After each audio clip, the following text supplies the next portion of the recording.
All right, welcome to The Explainer. Today we're diving into a story you might think you know, but probably don't. The wild, surprisingly violent origins of modern soccer. And believe me, it all starts not on some perfect green field, but in a London pub with a massive argument. Yeah, what does shin kicking have to do with the World Cup? It sounds crazy, right? But honestly, a really bitter debate about whether you should be allowed to just kick your opponents in the shins is pretty much the only reason the beautiful game, as we know it, even exists. So, to really get how we got soccer, you've got to understand the problem they were facing. Before 1863, football was just total chaos.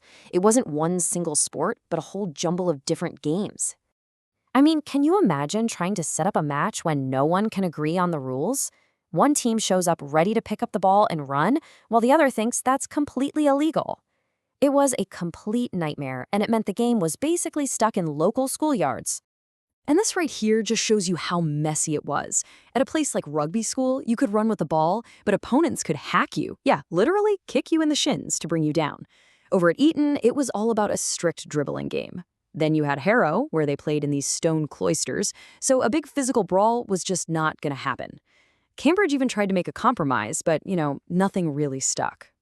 All right, so how did they fix this mess? Well, it all starts back on the evening of October 26th, 1863, and not in some fancy boardroom, but in a London pub, the Freemasons Tavern. This is the place where modern football was literally invented. So this meeting was led by a lawyer actually, named Ebenezer Cobb Morley. He got together with guys from about a dozen different clubs. They had one huge goal: to finally create a single set of rules for football that everyone could agree to play by. But that whole dream of unity, it almost blew up right away.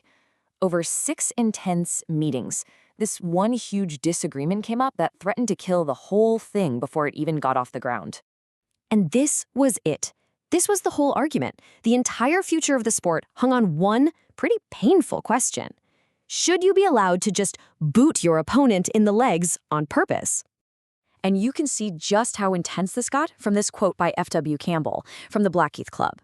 See, for these guys, hacking wasn't just some move. It was the heart and soul of the game, a test of pure toughness. To them, a game without it was just soft. This slide just lays it out perfectly. You had two completely different ideas clashing. The pro-hacking side wanted rules where you could run with the ball, but your opponents could trip you, hold you, or kick you to stop you. The other side, drawing from those Cambridge rules, wanted to ban carrying the ball and hacking completely. You can literally see the fork in the road right here, where one sport is about to become two. So what happened? Well, the non-hackers, they won the vote. Hacking was officially banned. And in protest, F.W. Campbell stood up and pulled his club, Blackheath, right out of the new Football Association. And this split, it was absolutely massive. It created two totally separate sports: the handling game, which became rugby, and the non-handling, non-hacking game that became association football, or as many of us call it, soccer. Okay, so they banned kicking each other. But how did that one decision turn into the slick, strategic game that billions of people watch today? Let's break it down. Okay, so once they had that basic non-violent foundation, the rules could really start to grow. A few years later, they officially created the goalkeeper position. Then the penalty kick came along to punish fouls.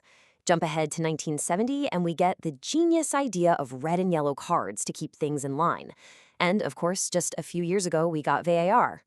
Every single one of these changes was only possible because of that first decision in 1863. So, you might be thinking, why does some argument in a pub from the 1800s even matter? Well, it matters because making one single, safer rulebook is what let the game bust out of England and take over the world. You see, having those standard rules kicked off this amazing chain reaction. First, a single rulebook meant teams could actually play each other, which led to the first FA Cup. That very same year, England and Scotland played the first international match ever. And by 1904, the game got so big that FIFA had to be created just to manage it all on a global scale. So really, the next time you're watching a match, doesn't matter if it's the World Cup or just your local team, just remember, it all goes back to a single choice made in a pub, a choice to stop the violence, to stop kicking each other, and to just play the ball. And that kind of brings us to a final question, right? From adding goal line technology to all the arguments we have about VAR, the game has never, ever stopped changing. The rule book is never really finished. It's always being debated and rewritten. So you have to wonder, what's the next big argument going to be?